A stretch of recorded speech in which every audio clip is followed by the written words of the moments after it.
Welcome to the Travel Podcast by ExcursionPass. I am so excited for this one.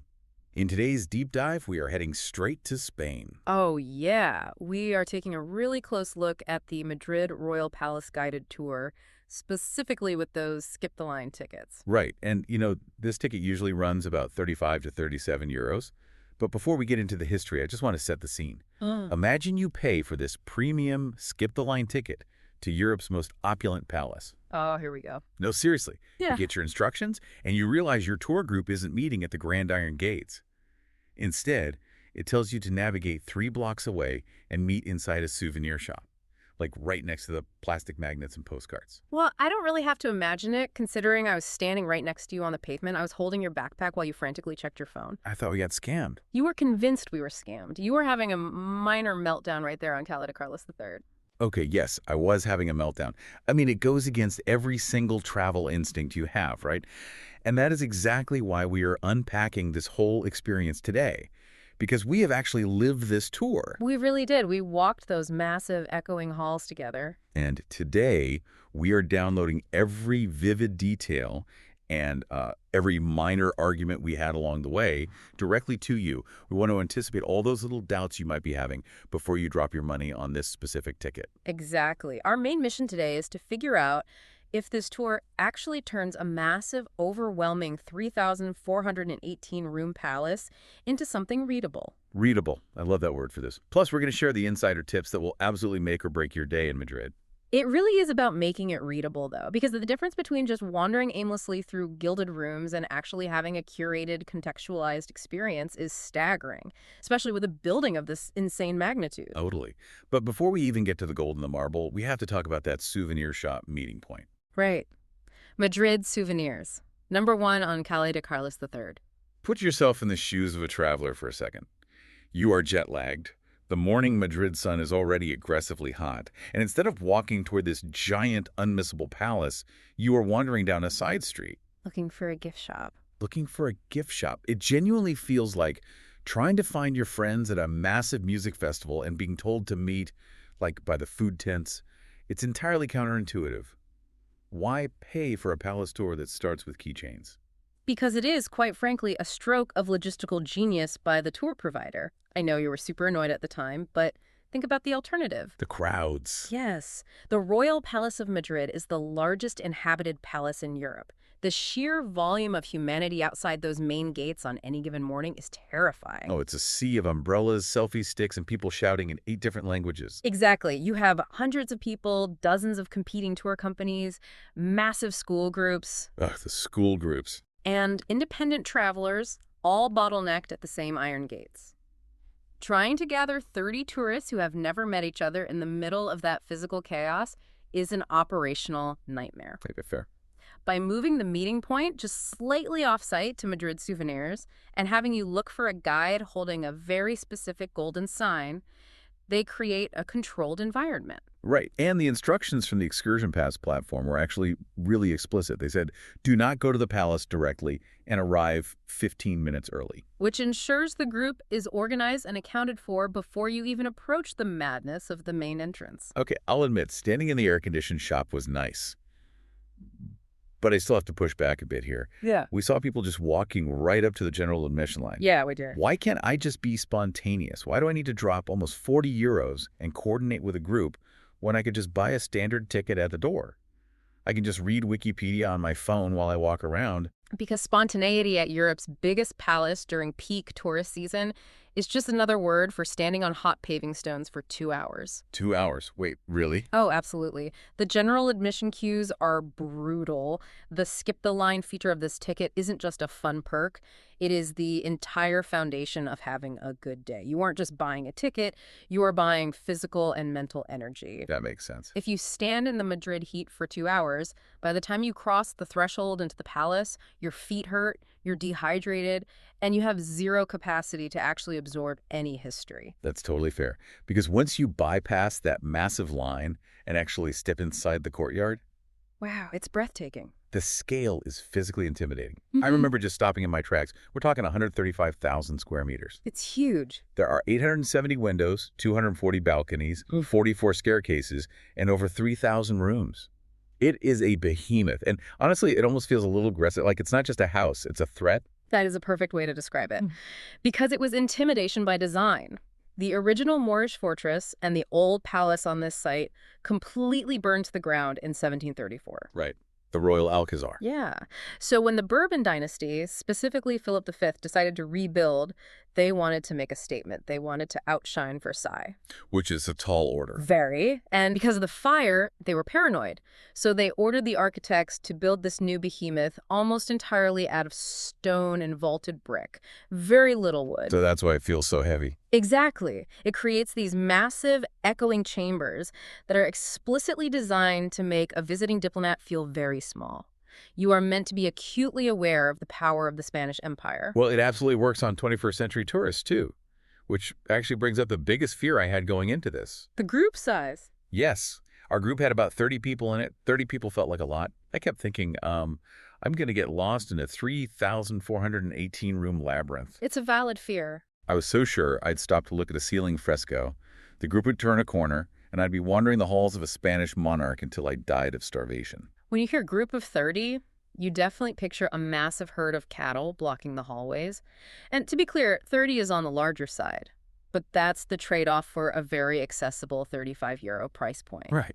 But the reality of the space is what saves you. In those massive staterooms, 30 people spread out easily. In the tiny transition hallways, sure, there's a bottleneck. Minor separations definitely happen. They do, but you never truly get lost. And that is entirely because of the audio headsets. I cannot stress this enough. If this tour did not include headsets, I would have demanded a refund within 10 minutes. Oh, the headsets are the invisible tether. They change the entire dynamic of the tour. Do you remember the room with the massive tapestries? Oh, vividly. We walked in, and we were immediately ambushed by 2 different high school field trips. It was absolute bedlam. The acoustic nightmare of 30 teenagers shouting in a giant vaulted stone room. It echoed so badly. It was like playing dodgeball while trying to admire priceless art. If we had to rely on our guide just shouting over the din of echoing marble, the experience would have been ruined. 100%. But instead, I was standing in the back of the room looking at a thread of gold woven into a tapestry, and the guide's voice was crystal clear in my ear. It completely isolated me from the chaos. It creates a private bubble of focus. Yeah. And that focus is what actually makes the palace, as we said, readable. Yes. Without that context, without that voice in your ear explaining the mechanics of what you're seeing, the royal palace just becomes a blur of gold leaf and velvet. A velvet chair is just a chair. Right. But when the guy starts talking, suddenly you realize you're looking at a stage. Pick the state dinner room, for example. Oh, that room is incredible. We walked in, and there's this single, impossibly long table. If I were by myself, I'd think, cool table, take a picture, and leave. Right. But our guide stopped us and explained the sheer diplomatic theater of that room. The logistics of power. The guide explained how the seating arrangements were weaponized to show favor or disfavor to visiting ambassadors. It is so petty, I loved it. And they pointed out the acoustics, how the massive tapestries on the walls weren't just decorative, they were designed to soak up the echoing sound. Wait, so hushed. Private conversations could happen at the table without bouncing off the vaulted ceiling. Exactly. Yeah. Suddenly the architecture makes sense. It's functional. And then there's the Royal Armory. Honestly, I thought we were just going to see a bunch of rusty swords. I was fully prepared to be bored. You really were complaining about it before we went in. I was. But it's not an armory.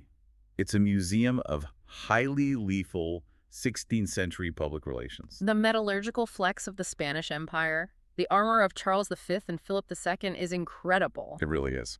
The guide broke down how the intricate gold damascening, the way they inlaid gold and silver directly into the steel, wasn't just for show. It was tournament armor meant to catch the sun and blind opponents. And to visually project divine wealth on the battlefield. They even had armor for royal babies and dogs, which is just an insane level of wealth. It's completely over the top. But for me, the absolute peak of the readable experience was the Stradivarius Palatinos. I'm a bit of a music nerd, so seeing a matched quartet of Stradivarius instruments just sitting there casually behind glass was mind-blowing. 2 violins, a viola, and a cello. Yeah. And here is where a great guide earns their money.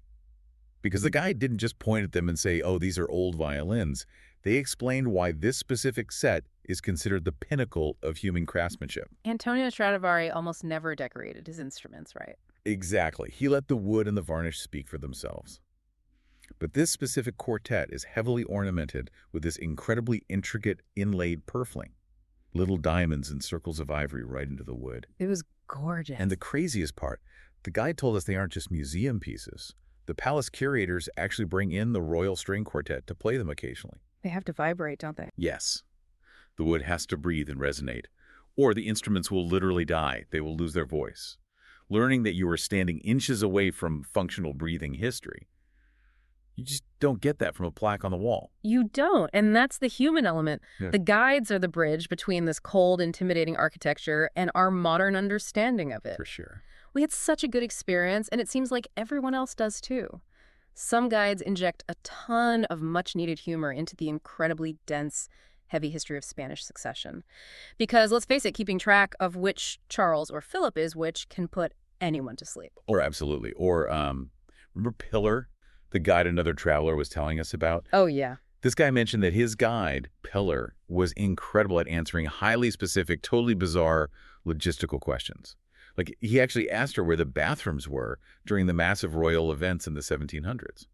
Which is a fantastic question. You stand in a sprawling 18th century ballroom that held 2,000 guests, and you immediately wonder, okay, the chandeliers are great, but where does a duke go when nature calls? And the fact that the guide didn't miss a beat, she explained that there basically wasn't any plumbing. They used these things called retreats, which were ornate wooden chairs with chamber pots hidden underneath. Just tucked away in tiny anterooms. Or literally behind tapestries.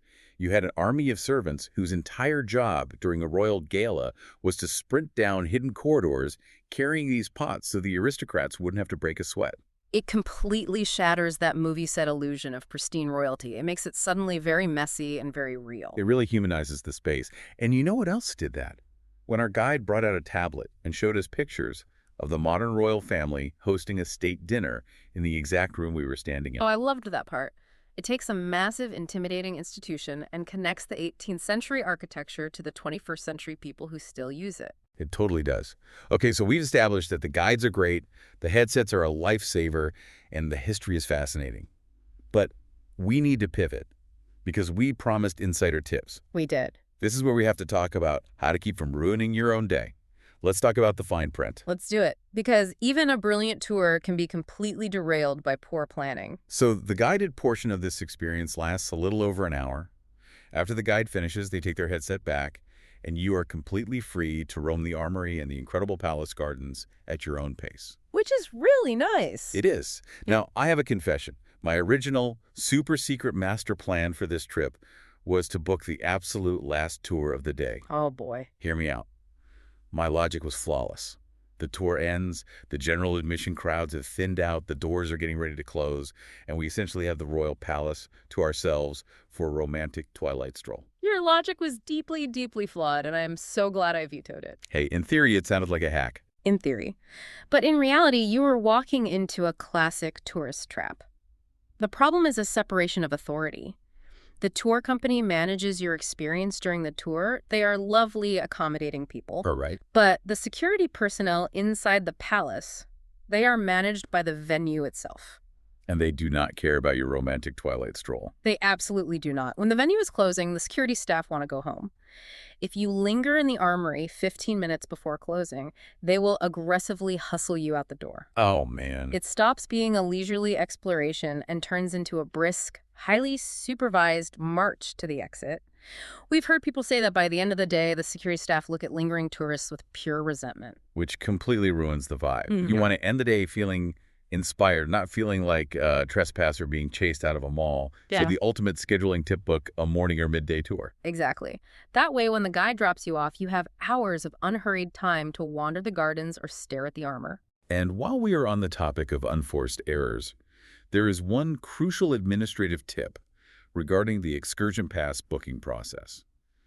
We actually almost messed this up ourselves. Oh, the language selection. Yes. When you book, you have to select a language. Yeah. Usually English, Italian, or Spanish. A lot of travelers, especially in Europe, assume that guided tours are bilingual. Because that happens all the time in Italy and France. Exactly. They assume the guide will say a paragraph in Spanish and then repeat it in English. So if you have a mixed language family, you figure, great, well, I'll just go on the English tour and the Spanish speakers will catch the translation. Do not make that assumption here. If you book the English tour, it is 100% English. The guide does not switch back and forth. Thank goodness we figured that out. If you have family members who only speak Spanish, you need to ensure you are booking them on the specifically designated Spanish tour. It's a minor detail, but getting it right ensures that the readable palace we keep talking about actually remains readable for everyone in your party. I can just imagine the awkwardness of dragging someone through a 2-hour historical deep dive in a language they don't understand. Just look at the chairs, honey. They're very old. No thanks. Yeah, that sounds miserable. Okay, so let's bring all of this together. What does this actually mean for you, the traveler planning their Madrid itinerary? It means evaluating the true return on investment for that 35 to 37 euro ticket. Right. And you do get free cancellation up to 24 hours before it starts, which I always love for flexibility. But for that price, you are bypassing a grueling, dehydrating general admission line. Which is priceless. You get a designated, stress-free meeting point at the souvenir shop that saves you from the chaotic mob at the gates. You get the audio headset to block out the high school field trips and create your own private bubble. And most importantly, you get a knowledgeable guide who can transform over 3,000 rooms of overwhelming gold into a fascinating story of diplomacy, musical masterpieces, and yes, historical chamber pots. It is a highly structured, incredibly efficient investment of your time. But, stepping back from the logistics and the ticket prices for a moment, there's something much larger to chew on here about what this building actually represents today. Oh, hit me with it. We talked about King Carlos III moving into this massive structure back in 1764 to project absolute undeniable power. But if we look at the current Spanish royal family, they don't actually live there. Right, they live at the Zarzuela Palace on the outskirts of Madrid, which is much more, well, as modest as a royal family gets, I suppose. Precisely. They only use this grand 135,000 square meter royal palace for state ceremonies, formal dinners, and solemn occasions. Okay.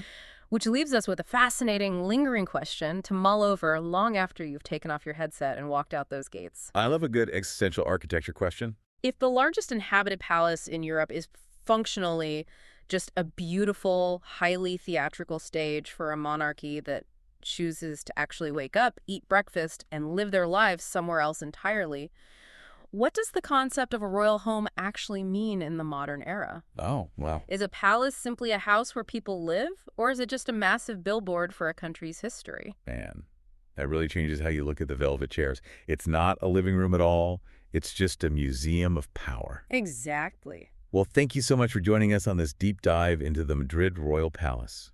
We hope we've helped clear up your doubts, saved you from the Twilight security guards, and prepped you for an amazing experience. Have a great trip, everyone. From both of us here at the Travel Podcast by Excursion Pass, keep exploring, keep asking questions, and we'll catch you on the next tour dive.